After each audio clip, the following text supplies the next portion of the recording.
এবারে আমরা জানবো কি জানবো? ডেটা প্রসেসিং চক্র। ডেটা প্রসেসিং চক্রটা কিভাবে পরিচালনা করা হয় বা পরিচালিত হয়। মনোযোগ সহকারে শুনবে কিন্তু।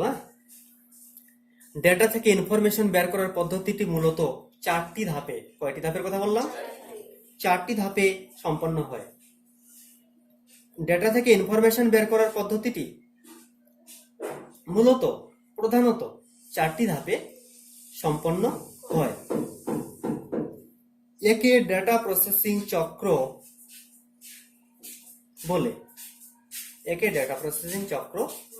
বলে। ডেটা প্রসেসিং চক্রের বিভিন্ন ধাপগুলি পরপর আমরা জেনে নিব। ডেটা প্রসেসিং চক্রের বিভিন্ন যে ধাপগুলি আছে সে ধাপগুলি আমরা পরপর জেনে নিব। প্রথমত হলো সংগ্রহকরণ। সংগ্রহকরণ অর্থাৎ কালেকশন। সংগ্রহকরণ অর্থাৎ কালেকশন। ডেটা প্রসেসিং এর জন্য বিভিন্ন উৎস থেকে প্রসেসিং সম্পর্কিত মূল ডেটাগুলি সংগ্রহ করা হয়। কি করা হয়? ডেটা প্রসেসিং এর জন্য বিভিন্ন উৎস থেকে প্রসেসিং সম্পর্কিত মূল ডেটাগুলি সংগ্রহ করা হয়। এই সংগৃহীত ডেটাগুলিকে একটি নির্দিষ্ট স্থানে, এই যে সংগ্রহ করা ডেটাগুলি, সেই সংগৃহীত ডেটাগুলিকে একটি নির্দিষ্ট স্থানে একত্রিত করা হয়। একটি নির্দিষ্ট জায়গায় কি করা হয়? একত্রিত, সবগুলিকে এক জায়গায় নিয়ে আসা হয়, একত্রিত করা হয়। অর্থাৎ কম্পিউটারে ইনপুট করার জন্য ডেটাগুলিকে কি করা হয়? প্রস্তুত করা হয়। কম্পিউটারে ইনপুট করার জন্য ডেটাগুলিকে প্রস্তুত করা হয়। এবারে দ্বিতীয় যে ধাপটা, সেই ধাপটা হলো ইনপুট। তাহলে সংগ্রহকরণ আমরা জেনে নিলাম, এবারে জানবো ইনপুট। ইনপুটের জন্য প্রস্তুত করা ডেটাগুলিকে বা সংগৃহীত ও একত্রিত সাধারণ তথ্যগুলিকে সুবিধা মতো সাজিয়ে কম্পিউটারে প্রবেশ করানো হয়। প্রসেসিং 2 প্রকারের হয়। কয় প্রকারের প্রসেসিং হয়? 2 প্রকারের, বা 2 প্রকার পদ্ধতিতে হয়। ইলেকট্রোমেকানিক্যাল এবং ইলেকট্রনিক। একটা হলো ইলেকট্রোমেকানিক্যাল আর একটি হলো ইলেকট্রনিক। এই 2 প্রকারের হয়ে থাকে। এবারে ইলেকট্রোমেকানিক্যাল পদ্ধতিতে ডেটা প্রসেসিং যদি হয়, তাহলে ডেটা ইনপুট পাঞ্চ কার্ডের মাধ্যমে হয়। কোন কার্ডের মাধ্যমে হয়? পাঞ্চ কার্ডের মাধ্যমে হয়। তোমরা পাঞ্চ কার্ড সম্পর্কে আগেও জেনেছো। এই পাঞ্চ কার্ডের মাধ্যমে হয়। ইলেকট্রনিক ডেটা প্রসেসিং কেমন? ইলেকট্রনিক ডেটা প্রসেসিং হলো কিবোর্ড, মাউস ইত্যাদির মাধ্যমে ডেটা ইনপুট হয়। কিবোর্ড এবং মাউস এই সমস্ত দ্বারা কি হয়? ডেটা ইনপুট হয়। তাহলে আমরা ইনপুট সম্পর্কেও জানতে পারলাম। তৃতীয় যে ধাপটা, সেটা হলো প্রসেসিং। এবার আমরা প্রসেসিং সম্পর্কে জেনে নিব। যে সকল সাধারণ তথ্য কম্পিউটারে প্রবেশ করানো হয়, যে সকল সাধারণ তথ্যগুলো, এই যে তথ্যগুলো বললাম কিছুক্ষণ আগে, সেই সমস্ত সাধারণ তথ্যগুলো কম্পিউটারে প্রবেশ করানো হয়। কম্পিউটারে কি করা হয়? প্রবেশ করানো হয়। সেই তথ্যগুলির সঙ্গে আনুষঙ্গিক অন্যান্য তথ্য যুক্ত করে কি করা হয়? অসংগঠিত তথ্যগুলিকে অসংগঠিত, যে তথ্যগুলি সংগঠিত নেই সেই তথ্যগুলিকে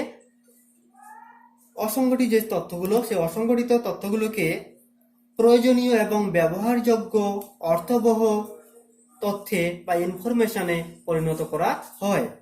তবে এই প্রসেসিং ক্রিয়া কয়েকটি ধাপে সম্পন্ন করা হয়। যেমন কয়েকটি ধাপ কি কি? প্রথমত হলো শ্রেণীবিভাগ। কয়েকটি ধাপের মধ্যে একটি ধাপ হলো শ্রেণীবিভাগ। শ্রেণীবিভাগটা কি? যে পদ্ধতিতে বিভিন্ন ক্ষেত্র থেকে সংগঠিত ডেটা থেকে একই পর্যায়ভুক্ত একই পর্যায়ভুক্ত ডেটাগুলিকে পৃথক পৃথক শ্রেণীভুক্ত করা হয়, পৃথক পৃথক শ্রেণীভুক্ত করা হয়, তাকে শ্রেণী বিভাজন বলে। তাকে কি বলে? শ্রেণী বিভাজন বলে।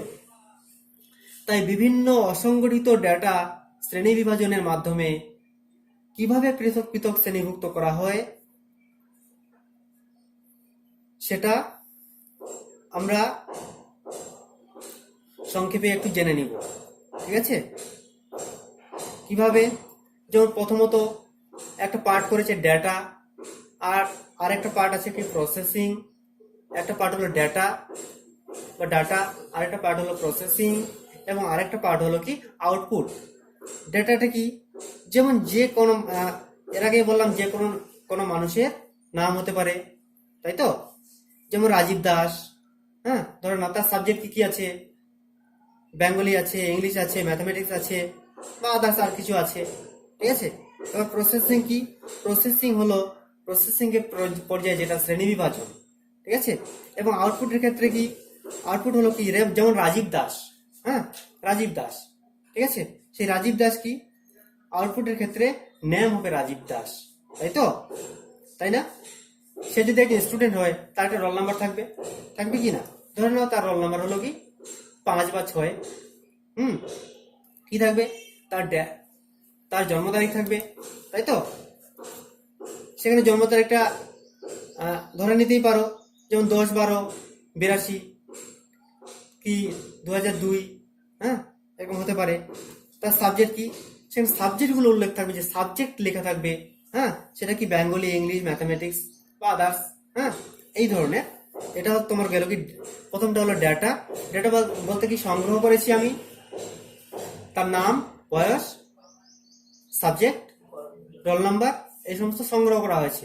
সেই সমস্ত যখন তুমি প্রসেসিং করবে, প্রসেসিং এর যেটাকে তুমি আউটপুট করবে, মানে দেখাবে, তুমি এভাবে যদি লিখো রাজীব দাস, হ্যাঁ, বেঙ্গলি, ইংলিশ, ঠিক আছে, ম্যাথামেটিক্স বা আদার্স, এবার তারপরে তুমি লিখছো কি 5, কোনো কিছু বোঝা গেল কি এটাতে? কোনো কিচ্ছু বোঝা গেল না, তাই তো? কিভাবে লিখতে হবে? প্রসেসিং করার পর লিখতে হবে নেম। নেম লেখার পর কি লিখতে হবে? লিখতে হবে রাজীব দাস, তাই তো? হ্যাঁ, তার বেঙ্গলি, ইংলিশ, ম্যাথামেটিক্স লেখার আগে কি লিখতে হবে? সাবজেক্ট লিখতে হবে। তার এই সমস্ত সাবজেক্ট, ঠিক আছে। এবার এই যে কিছুক্ষণ আগে বললাম যে রোল নম্বর, সেখানে দিয়ে দিলে 5, হলো কি? সম্পূর্ণ হলো না, কি 5-এর আগে কি দিতে হবে? রোল নম্বর দিতে হবে বা রোল দিতে হবে, তাই তো? হ্যাঁ, এবারে জন্ম তারিখ যেটা 2-7-85 কি 86 দিয়ে দিলে সম্পূর্ণ হলো কি? তার আগে কি দিতে হবে? ডেট অফ বার্থ দিতে হবে। এটা হলো কি? Data processing. কঠিন মনে হচ্ছে? কোনো কঠিন না কিন্তু, তাই না? খুবই সহজ বিষয়। এই হলো প্রসেসিং, ঠিক আছে। এবার আমরা শ্রেণী বিভাজন সম্পর্কেও জেনে নিলাম। এবারে আমরা জানবো কি বাছাইকরণ, কিভাবে আমরা সেটাকে বাছাই করে দেখতে পারবো। ঠিক আছে। বাছাইকরণ হলো কি? ডেটাগুলিকে কোনো নির্দিষ্ট ক্রম অনুযায়ী অর্থাৎ সিরিয়াল অনুযায়ী সাজানোকে বাছাইকরণ বলা হয়। সিরিয়াল ভাবে সাজানো কি বলা হয়? বাছাইকরণ বলা হয়। বাছাইকরণ হলো যে কোনো যুক্তি অনুযায়ী হতে পারে, সেটা যে কোনো ধরনের যুক্তি অনুযায়ী হতে পারে। যেমন কোনো নির্দিষ্ট স্কুলের কোনো ক্লাসে ছাত্রছাত্রীদের ক্রমিক সংখ্যা অর্থাৎ রোল নাম্বার অনুযায়ী, ছাত্রছাত্রীদের নামের প্রথম অক্ষর অনুযায়ী, সেটা নামের প্রথম অক্ষর দিতে পারো, প্রথম অক্ষর অনুযায়ী, ছাত্রছাত্রীদের প্রাপ্ত নম্বর অনুযায়ী ইত্যাদি হতে পারে। যেমন রোল নাম্বার হতে পারে কত? 5, 2, 1, 4, 3, এই সমস্ত হতে পারে। তার উপরে কি লিখবে? রোল নাম্বার, তাই তো? তারপর লিখবে 5 কিংবা 2 কিংবা 3 কিংবা 1 কিংবা 4, এইভাবে, ঠিক আছে। এবার সে স্টুডেন্ট, ছাত্র অথবা ছাত্রী নাম্বার পেয়েছে কত? 306 কি 400, হ্যাঁ, কি 350, এভাবে যদি পায়, তার আগে কি বসাতে হবে? মার্কস বসাতে হবে, তাই না? মার্কস বসাতে হবে তো। মার্কস, যে রোল নম্বর 5 কত পেয়েছে? 306। রোল নম্বর 2 কত পেয়েছে? 380, এইভাবে বসাতে হবে। এবার তারপর হলো কি? প্রসেসিং, সেটার একটা প্রসেসিং আছে কিন্তু। এবার আউটপুটের ক্ষেত্রে দেখবে কি, তুমি যে উল্টাপাল্টা করে 4 5 2 হ্যাঁ দাও, সেটা কি তোমার প্রসেসিং হলো? হ্যাঁ, হলো না। তাহলে তোমাকে কিভাবে করতে হবে? 1 2 3 4 করে করতে হবে, তাই না? এবার 1 2 3 4 করে করে কি করবে? আউটপুটে দেখাবে 1 2 3 4 করে দিবে। এবার 1 2 3 4 করে দিবে, তাহলে তুমি যে সংখ্যাগুলো বসিয়েছিলে, সংখ্যাগুলো 306 কি 360 কি 380, হ্যাঁ, সেটা তুমি 5-এর হিসেবে বসিয়েছিলে, 4-এর হিসেবে বসিয়েছিলে, তাহলে 5-এর জায়গায় তোমার যে প্রথমে যে 360 হয়, তাহলে তোমাকে সেটা 1 থেকে 5 রোল যদি থাকে, তাহলে তোমাকে 5 রোলের জায়গায় অর্থাৎ শেষে তোমাকে 360 বসাতে হবে। সিরিয়াল বসাতে হবে, মূল কথা হলো এটা, সিরিয়াল। হুম, বোঝাতে পারলাম এইটুকু? আচ্ছা, এবারে আমরা জানবো কি গণনা। হুম, তাহলে আমরা গণনা সম্পর্কে একটু জেনে নেব। আচ্ছা, গণনা অর্থাৎ ক্যালকুলেশন, তাই তো? তো যখন পৃথক পৃথক শ্রেণীভুক্ত করা তথ্যকে, পৃথক মানে কি, আলাদা আলাদা আলাদা আলাদা শ্রেণীভুক্ত করা তথ্যকে গণিতের সাহায্যে গণনা করা হয়, তাকে বলা হয় ক্যালকুলেশন বা গণনা। তাকে কি বলা হয়? ক্যালকুলেশন বা গণনা। যেমন একাদশ শ্রেণীর, অর্থাৎ 11 ক্লাসের বা একাদশ শ্রেণীর, হ্যাঁ, একাদশ শ্রেণীর বিভিন্ন ছাত্রের বিভিন্ন বিষয়ের যোগফল নির্ণয়, বিভিন্ন ছাত্রের আলাদা আলাদা ছাত্রের আলাদা আলাদা বিষয়ের যোগফল নির্ণয়, বা ব্যাংকের কোনো একটা বিভিন্ন ব্যাংক কর্মীর সেটা বেসিক কোনো স্যালারি হতে পারে, হ্যাঁ, পিএফ হতে পারে, ডিএ হতে পারে, এই সমস্ত নির্ণয় করার ক্ষেত্রে কিভাবে, সেটা একটু হালকা করে জেনে নেই আমরা। ঠিক আছে, প্রথমত হলো ডাটা, আগের মতোই কিন্তু, তারপর হলো প্রসেসিং, তারপর হলো আউটপুট। মানে প্রথমত হলো ডাটাটাকে জোগাড় করা, তাই তো? তারপর হলো কি, সেটাকে প্রসেসিং করতে হবে, অর্থাৎ ক্যালকুলেশন করতে হবে, তাই তো? ক্যালকুলেশন করার পর সেটাকে কি দেখাতে হবে। এবার এখানে সংক্ষেপে নামগুলো বলছি আমি, হ্যাঁ, ফুল নাম নয়। যেমন এ দাস, ঠিক আছে, যেমন অভিজিৎ দাস, সংক্ষেপে এ দাস। হুম, যেমন বি রয়, অর্থাৎ বরুণ রয়, ঠিক আছে, এই ধরনের। এবার তাদের রোল নাম্বার থাকবে তো একটা, থাকবে কি না? 1 2 3 4 এভাবে থাকবে। যেমন এ দাস রোল নাম্বার 1, ঠিক আছে, বি রয় অর্থাৎ রোল নাম্বার 2 থাকলো। এবার সে বাংলাতে কত পেয়েছে? বেঙ্গলিতে পেয়েছে 90 নাম্বার পেয়েছে, ঠিক আছে, ইংলিশে পেয়েছে 70, এবার ম্যাথে পেয়েছে কত? 60 পেয়েছে। এবার সেটাকে ক্যালকুলেশন করতে হবে, অর্থাৎ এ দাস রোল নাম্বার 1, হ্যাঁ, সে 90 নাম্বার পেয়েছে বাংলাতে, ইংলিশে 70 পেয়েছে, আর ম্যাথে পেয়েছে কত? 60 নাম্বার। তাহলে তার তার টোটাল যোগফল কত আসবে? টোটাল যোগফল 220, ঠিক আছে। এই যে 220টাকে প্রকাশ করাটাকে, সেটাকে বলা হয়েছে কি বাছাইকরণ, হ্যাঁ, এটাকে কি বলা হয়েছে? বাছাইকরণ। কারণ তার থেকে হয়তো কেউ আরো বেশি পেতে পারে, যে 3 রোল নাম্বার বেশি পেয়েছে কি 1 রোল নাম্বার কম পেয়েছে, ঠিক আছে, বাছাই করে সেটাকে আবার সিরিয়াল করে সাজাতে হবে, সেটাই হলো বাছাইকরণ। বাছাইকরণ গেল। এবার কি সঞ্চয়, সেটাকে জমা রাখা, বেছে নেওয়ার পর সেটাকে কি করতে হবে? জমা রাখতে হবে। একটু আর একটু মনোযোগ সহকারে শোনো, এদিকে আর অল্প আছে, আর একটু অল্প সময় শোনো। এবার সঞ্চয় কিভাবে করতে হবে? সঞ্চয় অর্থাৎ স্টোরেজ। এবার প্রসেসিং থেকে প্রাপ্ত ইনফরমেশন, আমরা যা কিছু করলাম আউটপুটের ক্ষেত্রে যে দেখালাম, সবই হলো কি ইনফরমেশন, সবই কি ইনফরমেশন।